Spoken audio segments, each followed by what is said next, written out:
Hello, welcome to our live stream. Today we have 10 questions based on events that happened in 2025.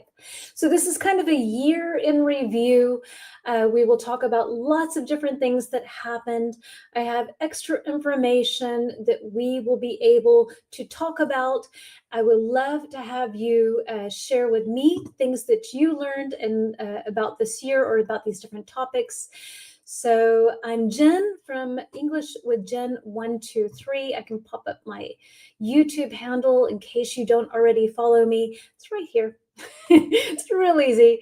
Every Tuesday, I'm here with a quiz. Our topic this week happens to be 2025. So tomorrow we'll have a live stream, an hour and 30 something minutes earlier than whatever time it is now for you in your land. And we will talk about not politics. We talked about that today, but we'll talk about the environment, and we will talk about. Hold on, I can take a look and see. I've already forgotten. Pop culture, I know that, and technology. So kind of fun topics. What happened in 2025? We have trivia questions right now, 10 of them. Hello to you, Lorena dear. Welcome back. You are already on our EWA lesson. So happy to have you here again. And we have already several people here.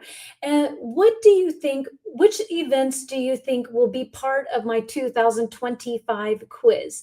What do you think that happened in 2025 that might be part of our quiz? And if you like, you can write it in the comments if you're watching the replay, and you can see if you are correct or not. I have 10 different things that happened in 2025. And yeah, so we'll talk about them and learn different things. Anything that you can think of. Hello to you. I'm not sure who that is exactly. Hello, Mohammed. So we'll talk about inflation. That would be a very good quiz question. Good guess, Mohammed. So yeah, what can you tell me? Long time no see. I'm not sure who this is. Let me know. I'm not sure which person you are. So let me know so I can say your name properly. All right. So any guesses other than inflation, what might be on our quiz this time around? Otherwise, so including stories, definitely have some stories. Hey, Natalia. Hey, Karina. Kafet. Okay, hello, Khalid. Sorry, Khalid. I can't see. I have the light in my eyes. Hello, Khalid from Saudi Arabia. Awesome.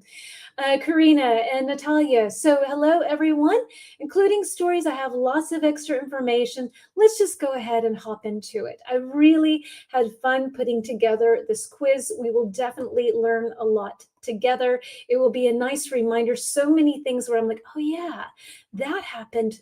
So lots of different things that we will learn today. Here is our first question. Okay. In October 2025, October 2025 Louvre heist, how did the thieves enter the museum to steal the French crown jewels? Was it A, they snuck through a back door at night, B, used a truck lift to reach a window and broke in, C, pretended to be tourists and took the jewels from an unlocked case, and D, hacked the security system and slipped inside. So how do you think that, remember in October, they had the big jewelry heist. How did the robbers get inside? How did the thieves get inside? The thieves, how did they get inside? What do you think? A, B, C, or D? Okay. We have somebody new, Zehab, I think. Welcome. So we have D, we have a B. Renit says, hello, Renit. So C, as I remember, it was C. Okay. We have a bit of a mixed answers here. Okay. I can tell you right now that one of you is correct. It's either C, B, or D. Do we have anybody else who wants to add a guess into here?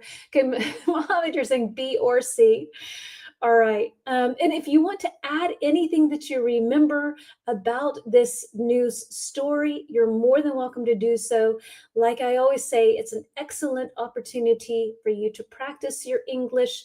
Otherwise, I will tell you the answer now and give you a little bit more info. The answer, since no other answers are coming in, the answer is hello, Ciao Alessio. Do you want to take a quick guess here? In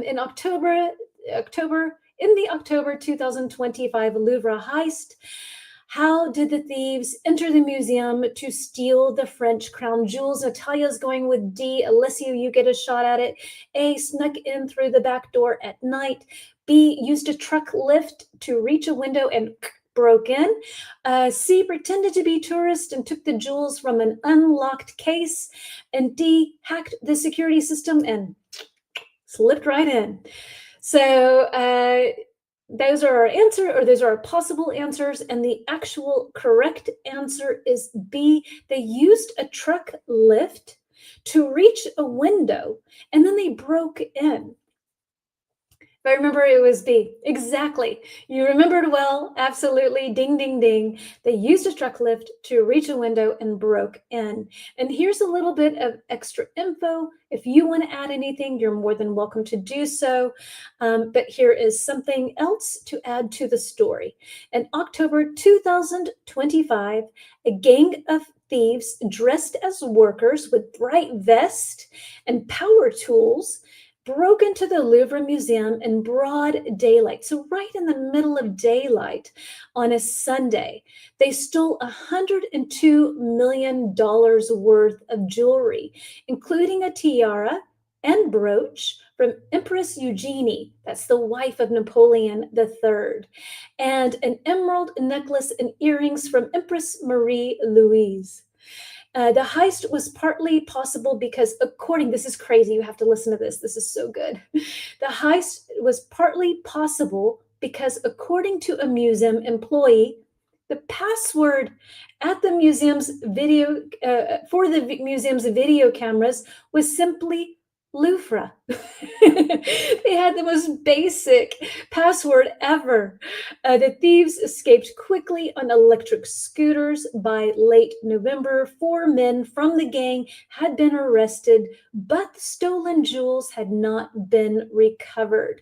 So I think that's so funny that the password for the cameras at the Louvre was simply Louvre. So they were able to figure it out very easily and turn off the cameras, I guess, to be able to get a truck, lift themselves up, break into the window, and grab $102 million worth of jewels. Just as an extra little note here, yes, it's ridiculous, right? It's totally ridiculous. So Alicia is saying D, the answer was actually B. And I was kind of wondering, what is the difference between a robbery? I got you, Lorraine, no stress. Robbery and a heist.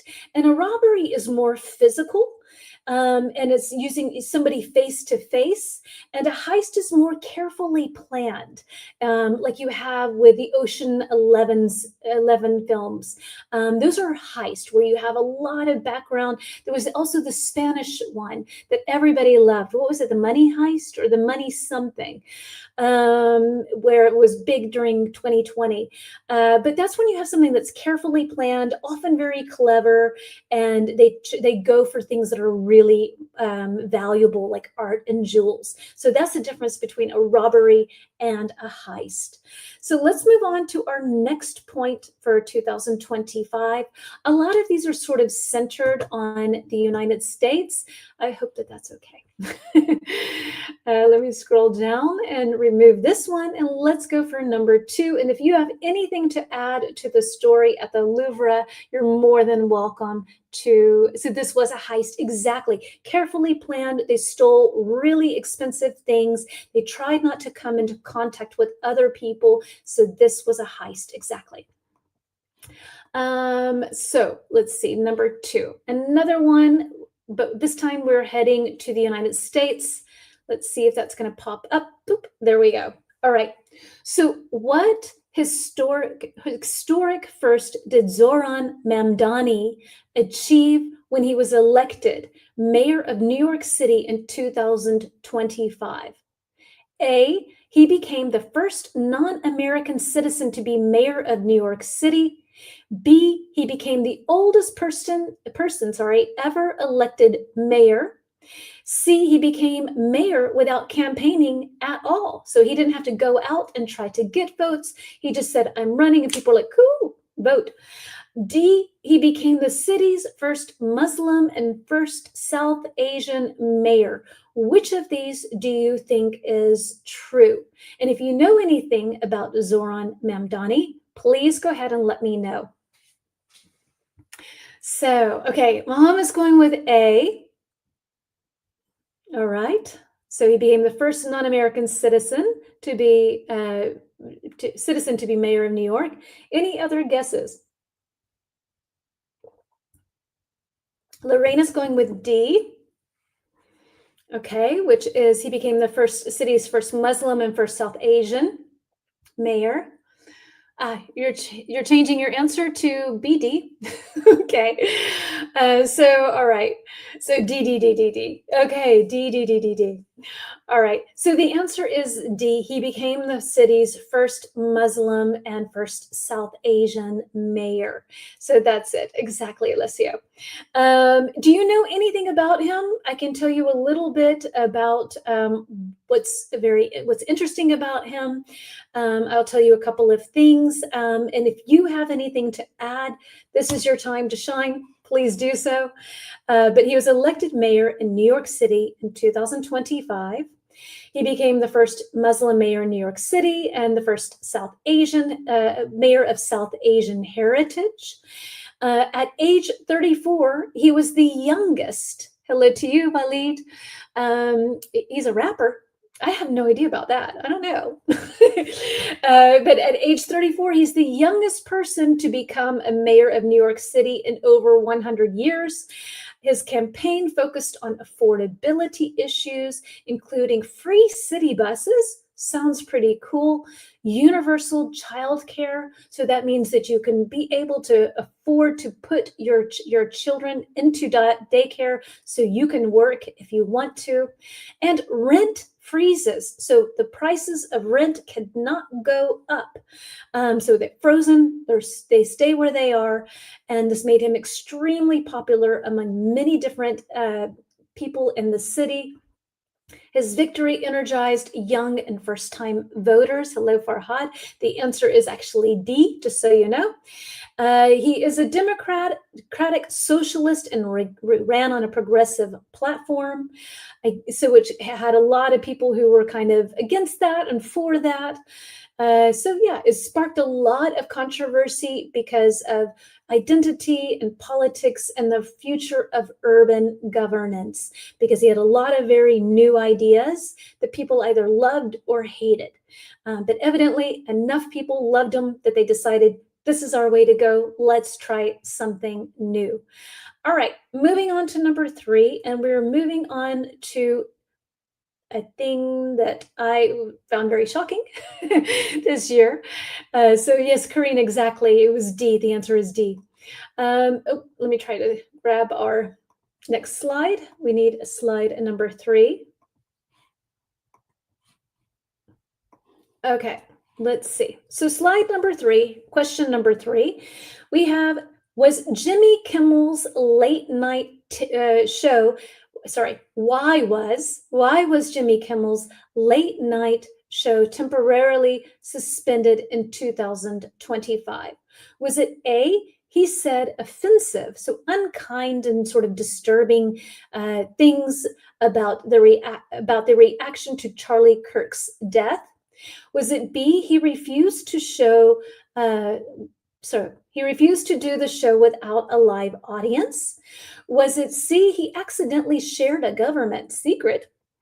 Or D, he switched networks. So he went from one television network, maybe ABC, to NBC without telling anyone. He decided to go with a different television provider, as a platform, let's say. So what do you think that it was? Farhad, I think, or Farhana is saying C. Any other guesses for this question? Why did Jimmy Kimmel, or do you hear about this story? Is this something that is new? Or do you know about it? Do you remember what happened? I think this was like, I want to say in November, maybe. Yes, I don't have the actual day or month that is. So what do you think? Why was Jimmy Kimmel's late night show temporarily suspended? Lorena is going with A. Alessio's going with A. What can you tell me? Karina's going with A. Any other guesses? Otherwise, I will let you know what the answer is. So the answer, Natalia is going with A. Exactly. So A is the correct answer. He supposedly said offensive things about the reaction to Charlie Kirk's death. Exactly, Ariana. A is correct. So Jimmy Kimmel suggested on his show that Trump supporters were trying to use the killing of this conservative activist, Charlie Kirk, for political gain, that they were trying to use it to benefit themselves. Many people found his comment offensive and insensitive, and so ABC temporarily suspended his late night show. So I have a follow-up question, so an extra question about this topic. So why did his suspension end after only several days? Do you remember why they decided to allow him to perform again every night? What was the reason why? And why was this debated? Why was this a big topic in the United States? Maybe two questions, actually. So what can you tell me? Why was his suspension ended? And suspension means that he was unable to do this. If you do something bad at school, you might get suspended, meaning that you can't come back to school for several days. In this case, he was not allowed to go to do his show for a period of time. And then he was able to come back pretty quickly for a specific reason. Oh, let me get rid of this banner. Sorry. Okay, goodbye, banner. So anybody have a reason why? If not, I will tell you. So the reason why it was such a hot topic in the United States is because it was a debate about free speech. He didn't say anything that was violent. He didn't say anything that could potentially cause violence. He just was talking about his opinions and thinking about what he thought about this situation. And so typically you should be able to do that. And so a lot of people had problems with the fact that he wasn't able to do that. And after he was suspended, then many viewers canceled their subscriptions to Disney Plus and to Hulu, and so that's why it was easy for him to be put back on air. About 1.7 million subscribers left or canceled their subscriptions after this happened in protest to kind of limiting free speech. And I find that very interesting. And I think it's an important thing for us to remember as people in our different places that we live. If we don't like something, we have control, and to a certain extent. We can cancel subscriptions. We can not shop at certain places, or we can not buy different things. And that way we can show our protest. And so this was a way that the Jimmy Kimmel was able to come back on air. People said, forget this. I'm not supporting you if you're not supporting free speech. All right, moving on to Jeff Bezos's wedding. Remember that in the summer? So we have a little bit of stuff that's going on that's important, free speech, whatnot. And then we have a little bit of lighter sort of questions here. And let's see what we've got. Okay. So which description best captured the criticism of Jeff Bezos's 2025 wedding? Was it A, tone deaf, B, intimate, C, low key, and E, modest, excuse me. They calmed the situation for him to come back on air. Exactly. Exactly. So Ariana's going with B, intimate. Okay. Any other guesses about Jeff Bezos's wedding? So Renee's going with C, low key. In the year 2025, the war in Gaza is stopped. Okay. Let's see. Any other guesses for this specific question here with Jeff Bezos's wedding?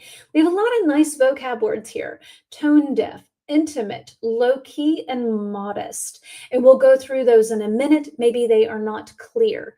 But if I don't have any more guesses coming in, then I will tell you. So Alessio, ding, ding, ding, you are correct. It's A, tone deaf. The term tone deaf was used because the ultra luxury celebration in Venice happened amid concerns of inequality, over tourism, and local protest. Critics felt that it was over the top, it was extravagant, and it ignored a lot of the different things going on for many people in an economic and social context. So tone deaf is when you're not aware of how something will make other people feel. It's another way of saying sort of insensitive. When someone is tone deaf, if I were to show up with, very expensive clothing and I'm helping feed the poor, that's tone deaf. You should probably try to blend in more with what is going on. It looks a little insensitive.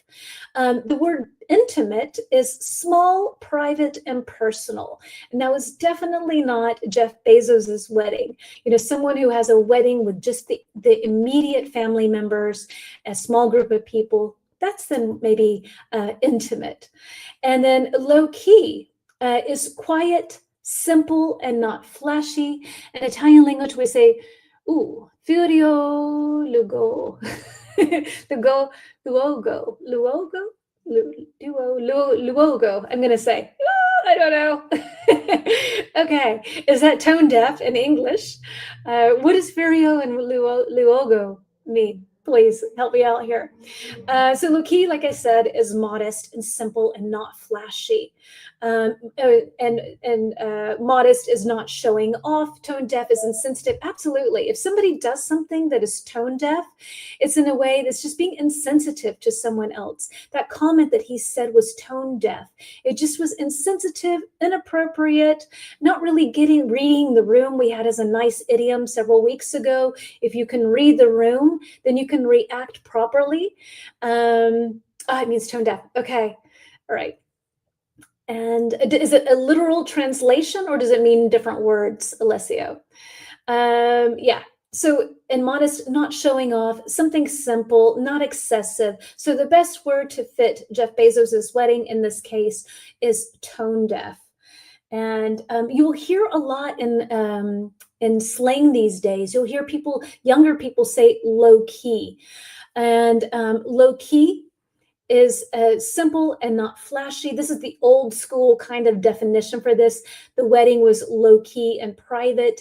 And the way that the young people use low key nowadays, it's a little bit secretly and quietly. Like, I'm low key nervous about the test, meaning I'm a little nervous about the test.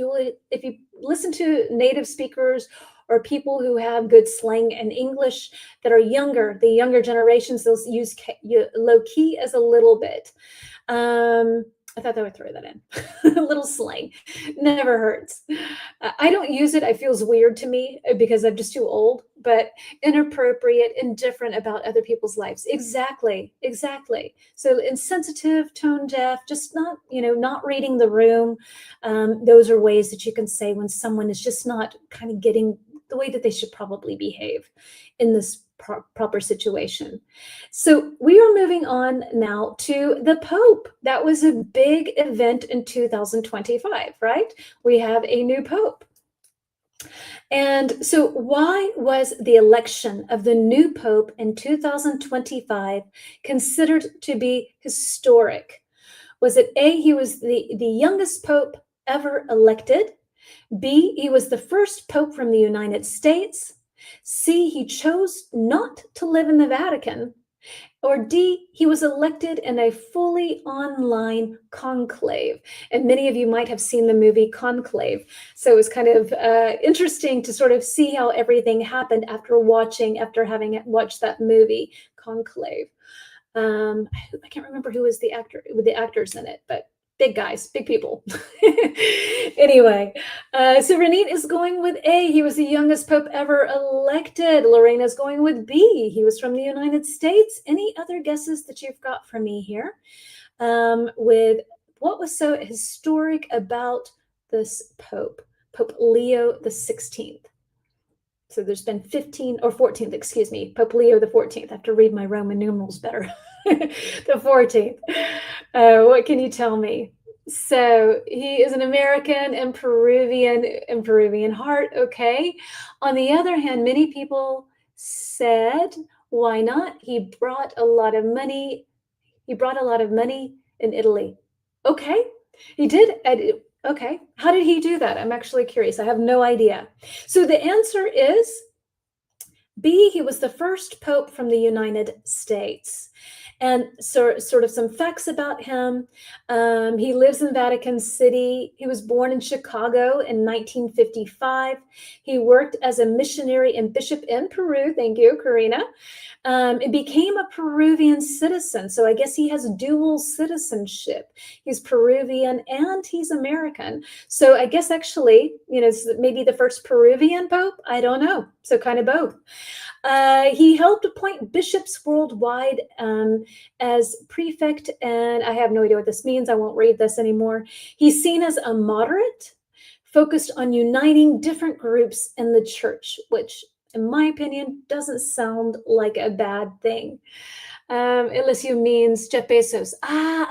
Okay. Thank you. Okay, I didn't put two and two together. Thank you, Lorena. Yes, that makes sense. Okay. I mean, I guess there are always pros to cons, right? Okay, so let's see. Let's move on to our next point, and we are going to talk about Donald Trump and Elon Musk. That was a big topic in 2025. So let's talk about that. This is number 6, and let's see. All right. Thank you, Lorena. All right, so here we go. Not the Pope, right? Thank you. I got it. Thank you. Yes, correct. Thanks, Lorena. Yes. Okay, so moving on to Donald Trump, President Donald Trump and Elon Musk. What triggered the public breakup between Donald Trump and Elon Musk in 2025? What can you tell me? Was it A, Musk refused to promote Tesla at White House events? B, Musk brought his son to the Oval Office too often? C, Trump fired Musk for being on ketamine in a cabinet meeting. D, Musk criticized Trump's major spending and tax bill, calling it outrageous. I think that was the big, beautiful bill. So which answer do you think is correct? So Renate is going with D, unless you're saying definitely D. So let's see. So Karina's saying D. In my opinion, it should be B, but anyway, I'm just old and grumpy. So any other answers here? Let's see. Natalia's going with D. Anything else? Anyone else? Okay. So the answer is, of course, D. Musk criticized Trump's major spending and tax bill, calling it outrageous. Their friendship publicly fell apart when Elon Musk criticized Trump's one big, beautiful bill, calling it massive and outrageous, which sparked a dramatic feud between the two. So a lot of drama with those two. Brian F.O. Byrne is the name of the actor. Oh, thank you. Thank you for finding that. Here, I will put that up because I could not remember. Thank you. So the movie Conclave. I take it, Mohammed, that you have seen that movie. It was very well done, I thought. All right, still sticking with Trump, okay? And we're talking about Trump and Zelensky, that infamous interview that they had. And so let's see. Well, not really an interview. It was more Okay, I don't know, I can't think of the word right now, but not an interview. So here we go. What was the main outcome of the 2025 Trump March, excuse me, so important, March 2025 Trump Zelensky meeting at the White House? A, they signed a peace treaty ending the Russia-Ukraine war. B, they reached a major minerals and security deal. C, their planned agreement fell apart after a heated discussion. And D, they agreed to meet with the Russian President Putin next. What was the thing that happened? And if you would like to, so you can guess here, no problem. So Natalia's going with B, and we're in March. So just saying. And also, if you have any more key moments from President Trump in 2025, you are more than welcome to share them, just as a way of practicing your English. So yes, have fun with that. What can you tell me? What any other guesses? What do you think? Yeah. So Lorena's going with C. Karina's going with B. All right. So the answer is actually C. Their agreement fell apart after a heated discussion. That was where, in many cases, I think it's easy to say that Zelensky was sort of humiliated in front of the public. So that was that issue that happened. And if you have any other Trump moments that you would like to share, please go ahead and do so. I will hop on to our next question. Yeah, let's continue on otherwise. All right, and then for our next point, we are going to, we're heading to Los Angeles. And I'm sure some of you will remember what happened in January in Los Angeles as a major news story.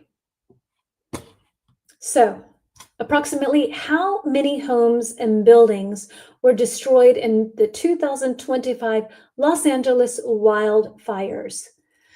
It was a bad show. Yes. So, approximately how many homes and buildings were destroyed in the 2025 Los Angeles wildfires? So remember, we had lots of fires in the Palisades, multi-million-dollar homes were wiped out as well as so normal folks for their homes and businesses. So a lot of devastation happened in Los Angeles in January. Was it A, 1,500 to 2,000? Was it B, 5,000 to 10,000? Was it C, 15,000 to 20,000, or D, 25 to 30,000 buildings and homes that were destroyed? What on earth do you think? How bad was the devastation, do you think? Okay, so Karina, you're going with D, 25 to 30. Any other guesses? Natalia, you're going with 15 to 20,000. Any other guesses? Lorena's going with C. And I guess those were all our guesses. All right. So for you ladies who guessed C, Trump told him. I don't know. B. Okay, so you're saying you're going with B, 5,000 to 10,000. So the answer in this case is 15 to 20,000 homes and buildings were destroyed. So it started on January 7th in 2025 with several large fires, including the Palisades fire and the Eaton fire, igniting in Los Angeles County under dry conditions and strong Santa Ana winds. It took about 2 weeks for them to get things under control, and several other fires started anyway, or even during that time as well. All right, so let's see. So let's move on, and we're going on to events that happened between the United States and Iran. So let's move on to question number 9. It was interesting to put this quiz together because a lot of stuff just kind of you forget about somehow. He didn't have cards. Oh yeah, Zelensky had no cards. Exactly. That's what Trump told him, you don't have any cards. Exactly. And good idiom, but bad place to be, actually. All right. So, what major event escalated tensions between the United States and Iran in June 2025? Was it A, the US hosted peace talks in New York? B, the United States carried out airstrikes on Iranian nuclear facilities? C, Iran joined NATO? D, the US withdrew all troops from the Middle East. Which event, made tensions increase? Tension is when you have, like, if you pull a string and you have this between it, this is the tension. You can have tension in your shoulders if they're really tight. And you can have tensions in sort of a political way as well, where you have issues with each other and things are not smooth. So Natalia's going with B, Renate is going with B, definitely B, another confident answer from Alessio. So the answer is, yes, thank you, Lorena, B. The answer is B, the United States carried out airstrikes on Iranian nuclear facilities. In June 2025, the United States conducted airstrikes on nuclear sites, Iran's nuclear sites, escalating, so increasing tensions and drawing regional and global attention. So yes, that was a very scary time in 2025 for sure. And moving on slowly to our last question of the day, a little bit more positive for people who have some health issues. So we're looking at the biggest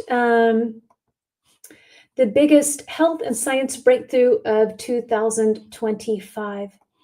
All right. So, what was the biggest health science breakthrough of 2025? A, finding a new type of white blood cell that kills germs. B, creating the first artificial human organ. C, making a universal flu vaccine. Or D, showing exactly how regulatory T cells control the immune system. So we have A, B, C, or D. Which one do you think is the correct answer? What can you tell me? A, B, C, or D? Which do you think? Which one of these was the biggest health science breakthrough of 2025? I definitely would not have known this. So still B. Okay, creating the first artificial human organ. Okay. Any other guesses? Lorena's saying B, question mark. This is challenging. Okay, cool. I'd say A. All right. Any other guesses? Because why not? Who cares? This is just for fun. This is just a practice and to learn new things. Why not? Okay, so the answer is actually D, showing exactly how regulatory T cells control the immune system. And this is why it's important. Scientists discovered how regulatory T cells, they're called TREGs, I guess, tell the immune system to calm down, which could help treat autoimmune diseases. I know several of you have autoimmune disease. I do. So I was happy to read this. It improves cancer therapy and it makes organ transplants safer. So they found out this thing that causes sort of an irritation in the immune system and to help it calm down. So this is a really big thing to have found out because, like I said, it can help to treat autoimmune diseases, exactly, Karina D. It improves cancer therapy and makes organ transplants safer. So when you have an organ transplant, your body is less likely to reject the organ if they can help to create these T cells to chill out, kind of. And that, my friends, is our quiz for today. If you've hung out this long and you do not follow this account, I highly suggest you do. English with Jen 123. I'm here every Tuesday with a quiz, something similar to this. Our topic of the week, it flows with that. And our topic happens to be the year 2025. And tomorrow we will go live. I will have a full lesson for you. I hope that you'll be able to make it. It will be at our normal time. I know that it's New Year's Eve and many people have things going on. So if you can't make it, I hope you can watch the replay. And I thank you all for your time and for answering and for participating. And a lot of you going from Ewa to over to here. Thank you. Thank you. We had some new faces today in our audience, which is also very nice. So anyway, I will see you all hopefully tomorrow. So not next year, tomorrow. And if not, then I wish you a very wonderful new year. Take care.